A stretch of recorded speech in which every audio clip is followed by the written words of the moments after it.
Former Natural Resources Minister Derrick Dalley took the stand today at the Muskrat Falls inquiry. He was asked about an ultimatum from the former chair of the project oversight committee to get an outside auditor. But Dalley said he had no memory of that. NTV's Kellyanne Roberts joins us live with more on that story. Kellyanne. Glenn, Derrick Dalley says he was kept in the dark about rising costs at Muskrat Falls. He was also asked about a statement by the lawyer for Julia Mullally, who used to head the oversight committee for Muskrat Falls. Julia Mullally was adamant.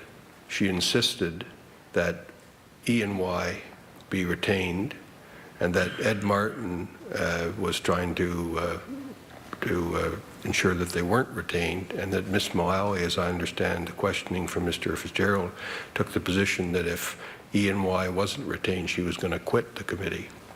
Did you hear that evidence yesterday? I did hear the evidence. Yeah.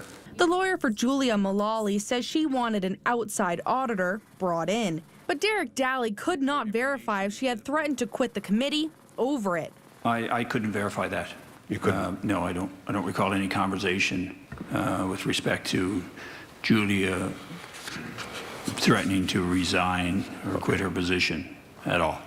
Accounting firm EY was hired to review the project not long afterward. The case was that we felt we needed to do more reporting to the public and address the public concerns. And that was driving, that I do know. Whether, again, I don't recall if it was driven by the fact that we weren't satisfied what we're getting. Dalley also wrote an email directing Nalcor to provide details to the Oversight Committee. Was this letter written because there had been a delay or in Nalcor's providing this information to the Oversight Committee? Not that I recall. I mean, if it's, it could have been a conversation with Julia and the Premier at the time, but it's certainly for the record to have this in place.